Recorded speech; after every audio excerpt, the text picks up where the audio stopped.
Hi, this is Charlie from Vintage Speed. This is our third and final video on rebuilding the Rochester 2GC tri-power primary carburetor. We've got our carb completely assembled, our body section, our tops in, our floats adjusted. We've got our choke in, we've got our pump assembly done. And the next thing we're going to do, which makes it a little easier, is we're going to put this fast idle cam on now.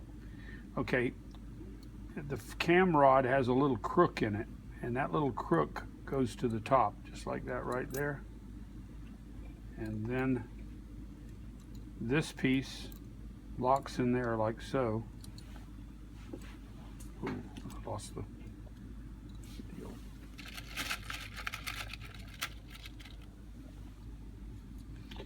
And then it uses a screw that holds it on and attaches it to the side. This is also, you can tighten this down because there's a flange there that it rides on, so.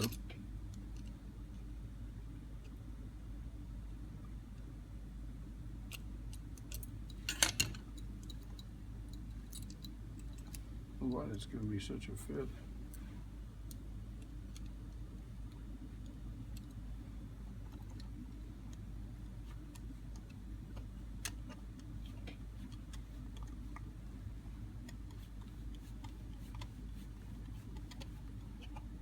Go ahead and snug that down, and this rides on the flange, so that should operate just like that right there. This is your fast idle cam. This is your kickoff, so when you open the throttle up, it'll open your choke up, keep it from flooding. Okay, we'll set that aside, and the next thing we're going to do is we're going to do our base assembly. Okay, this was our base. We took the base and we glass beaded it, cleaned it. We surface grounded on both sides, so we have a flat surface. There's 4 or 5 different types of bases. You can use this base, or you can use this style we call a horseshoe base. The difference in these bases, and I want to explain to you, is if you're going to use ported vacuum for your distributor that goes right in here, then you need to use a base that has these 2 holes in it right here. That's your holes for your ported vacuum, okay? If the base doesn't have those 2 holes, if you're using a mechanical distributor, it doesn't matter, you can use this style base. But if you notice, this style base doesn't have the 2 holes.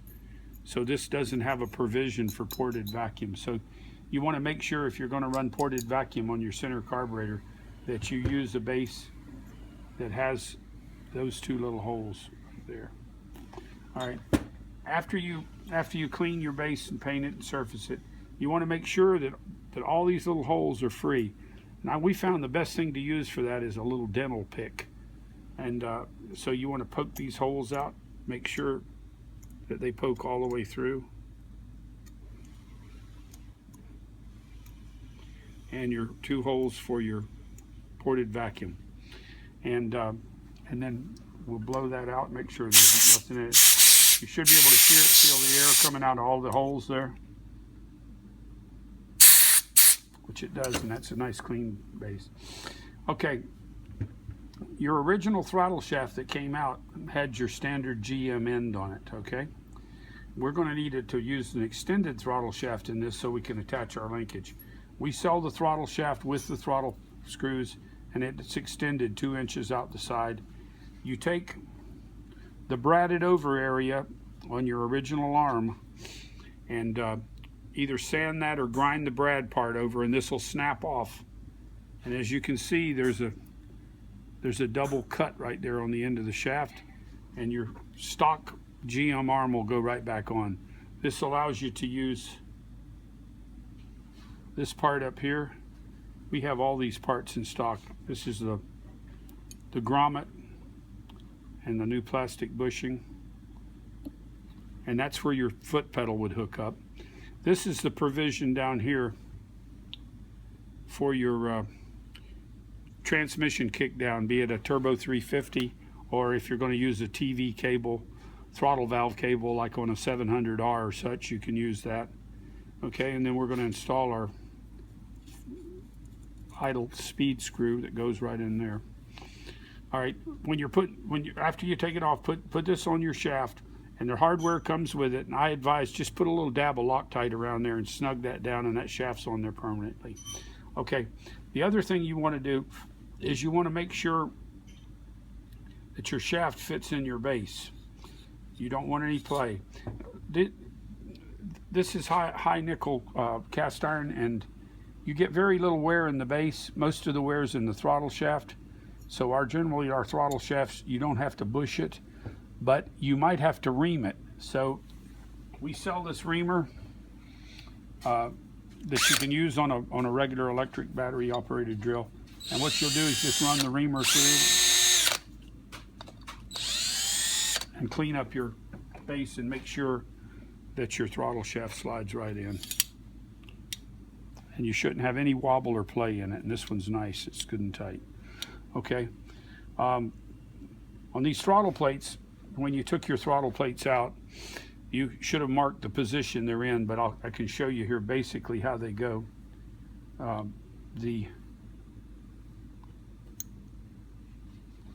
This part, I made a little dot there so I would know. Throttle plate just slides in down in the shaft.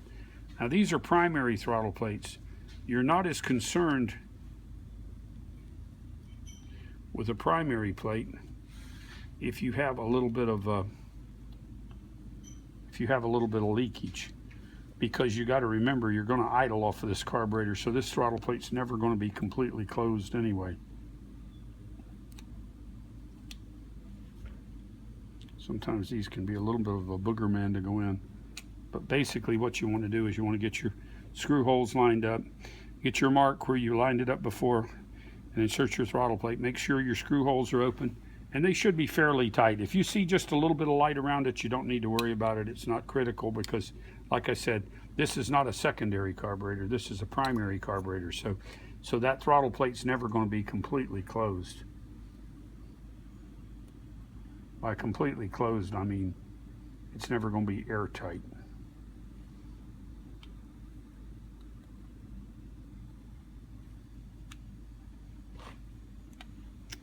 Okay, as you can see, your throttle plates are installed and they should be fine. The reason that you're careful to the way these go in, these are stamped plates, but they're beveled. So the bevel needs to go when it closes towards the closed position on the top part of the base, and the back part of the base, the closed position there. So if you hold them up, look through them, and they're relatively sealed. Your throttle plate screws are lined up, everything's working. Then we're ready to install our throttle plate screws. And like I told you in the other video, we don't brad the screws, we use Loctite. So we'll put some Loctite on the screw. And you don't have to be concerned about this coming out.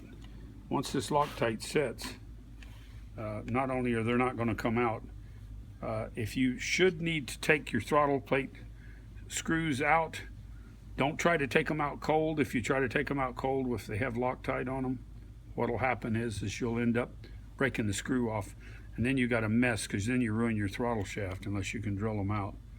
We have drilled them out before, but it's not easy. So go ahead and tighten them down nice and tight. And like I said, if you ever want to take those screws out, just take a propane torch and heat the screw area there, and it'll soften the Loctite, and then they'll come right out. Okay.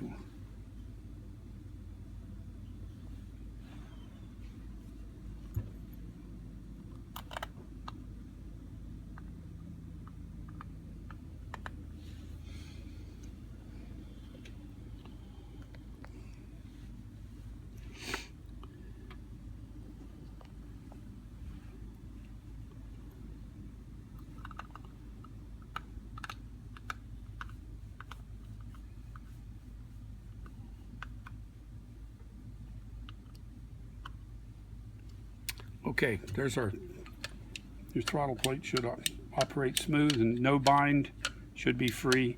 Your plate should be relatively closed. If there's a tiny little bit of air running around, don't worry about it, because when you set this idle speed screw, you're going to have that throttle plate cracked a little bit anyway to make the car idle. It has to get air, so getting it all through these two throttle plates on the primary carb. All right, the next thing we're going to do is we're going to install the base on the carb body. Throttle screws first. Mixture screws? Mixture screws. I'll put them in afterwards. Oh, okay. Okay. All right. The gaskets that come in our kits are thick gaskets. We like to use a thick gasket on this. I'll explain to you here some of these circuits so you'll understand what's happening on the bottom of this carburetor. If your carburetor has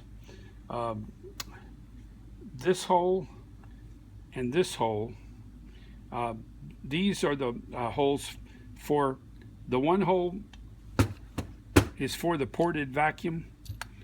The other hole is this hole that goes up and actuates your power valve piston. So some of the bases won't come with both of these holes because if you're using a base like this, it uses manifold vacuum. So some of them will be drilled through and some of them won't. So just double check. If you need ported vacuum, just make sure that you're using a base that has the two little ported vacuum holes right there off to the side. They come in immediately above the throttle plate, and the way that ported vacuum works is as you advance the throttle plate, it puts a vacuum signal on that, and it applies a vacuum signal to this port on the side of the carburetor, and this port would run to your distributor. If you're using manifold vacuum, you can pull it off of any other vacuum source. Now, on a lot of these bases, you'll find they got auxiliary vacuum stuff, especially the later ones, and that was for things like emissions and stuff, and they used vacuum for different things. Usually on a hot rod, you're not going to use any of these auxiliary vacuums, so you can we plug them with lead balls. You can plug them with DevCon or JB Quick. Just go ahead and plug off any of the holes that you don't need. You do leave this hole open. This is the hole that you would put your crankcase ventilator in or power brakes. This is exposed directly to the manifold vacuum, so that hole's used for that. All right, once we get that in, we can set our gasket on and set our base on. And the bases are held on with Phillips head. They're number 12 fine thread screws. Number 12 screws are relatively hard to find. They're kind of almost discontinued in the industry. You don't see them too often. If you need them, we have these screw kits available. You may can find them, you may not, but they're not as easy to find as some of your other.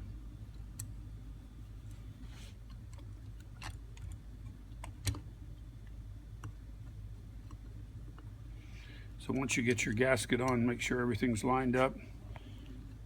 Put your screws in with your lock washers.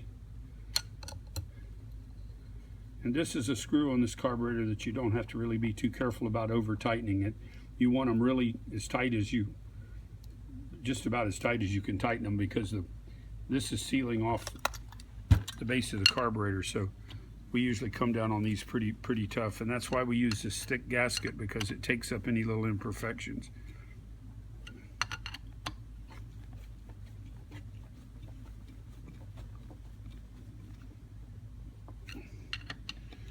So tighten them down evenly, but tighten them good and tight. And this uses the large Phillips, the number 3. Okay, now we've got this on. Next thing I think we'll do is we'll put our idle mixture screws in. Your idle mixture screws, like I said, you want to check your screws and make sure there's not a ridge cut in the screw. We use all new screws in all the carbs we build. We have them available in several different head styles. But if you've got a groove around there, the thing won't idle right. So you want to make sure that you use a good mixture screw. Sometimes when you get them in old carburetors, you'll find also that they're bent. So make sure they're not bent. Now when you're putting this in the correct way, is what you want to do is you want to tighten the screw down just until it touches. Okay, as soon as it touches, don't wrench down on it, just until it touches, and then come back your 1.5 turns. So just till it touches in 1.5, and that's your startup for your mixture. And sometimes you won't have to mess with them, but sometimes you have to tweak them a little bit to get your idle smooth. Okay, so once that touches, out 1.5. All right, those are installed. Okay, now we're ready to put our pump rod on. You'll find that there's a bunch of different ones of these. Usually if you got a good core and it's got the rod on it, you'll have the correct rod and the correct fulcrum for your pump. If you don't, or this is missing, we have all of these available, so that's something that you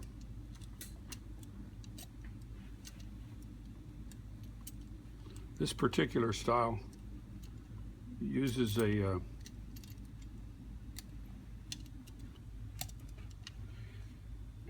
uses a little cotter key, and normally what we do is we'll put a number 8 stainless flat washer on there, and we'll put the cotter key through.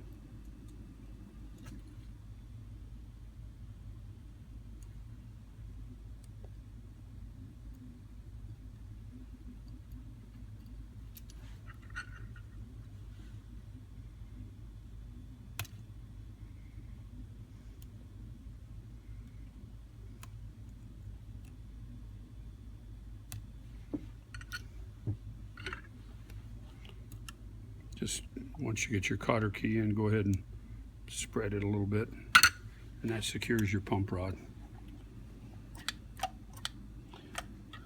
Okay, basically on your pump rod, what you want to make sure that you're getting a full throw here on your pump and that nothing's hanging up. It should work just like that. And then generally, what I'll do with the choke in the wide open position, I'll screw my speed screw down until it touches the cam, which is the the idle position on the cam, and I'll give it about a 1/2 turn, and that should be good position for startup. This will adjust your speed, this adjusts your mixture. All right, so that's all on and correct. Everything's working there. Okay, now we're going to go to our fuel inlet. Your fuel inlet is composed of a gasket that seals here. You have a spring that goes in here first.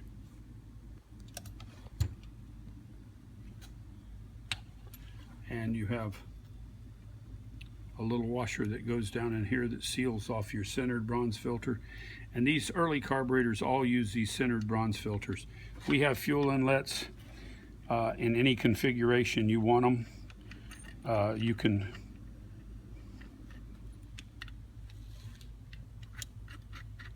You can get this inlet in the 1/8 inch pipe, 1/4 inch NPT, National Pipe Thread. You can get them in 5/16 inverted flare. You can get them in 3/8 inverted flare.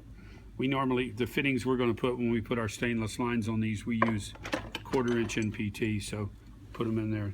Once you get that all on, take you a 1-inch wrench, tighten that down. You notice we're using this the nylon washer behind it. We find these work a lot better than using the red fiber washers. Okay, now since this is going to be set up for a manual choke, we're going to put our little choke arm on here.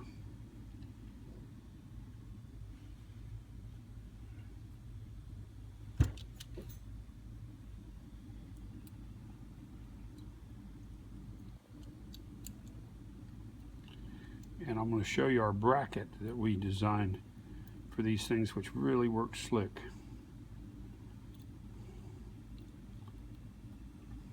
Where's that Allen wrench?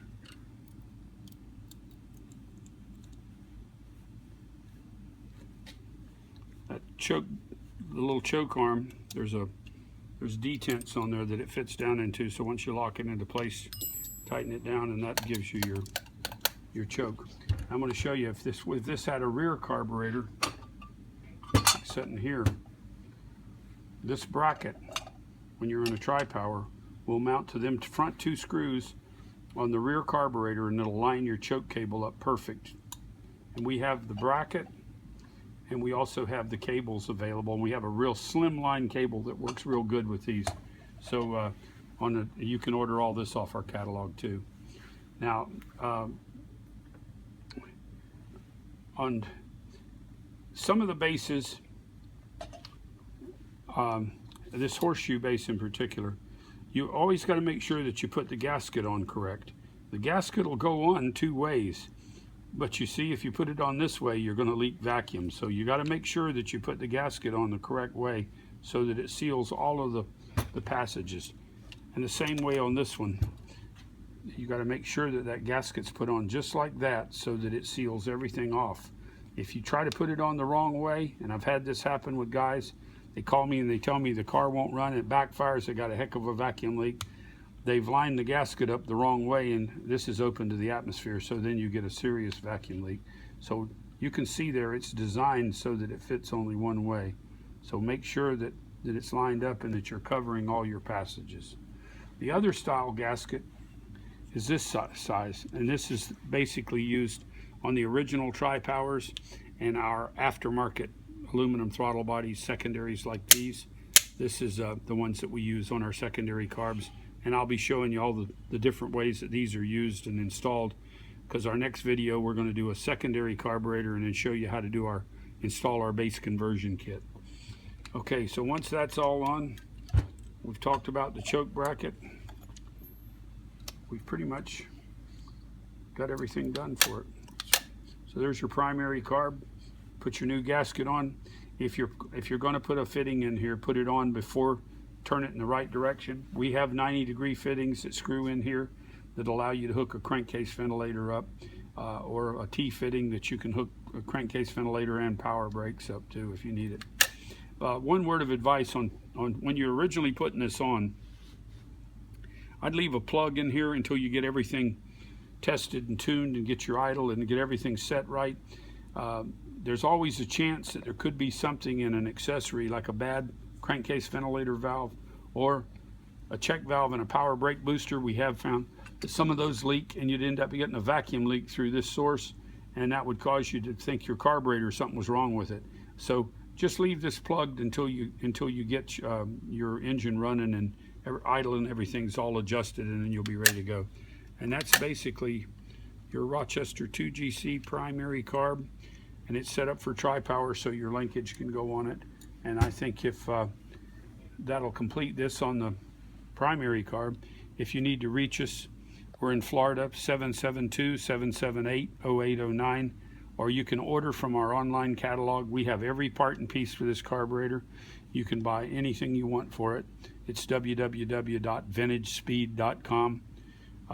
Check us out, and we'll see you on the next video, where we'll be doing the secondary carb and installing the base and the linkage kit. Thank you very much.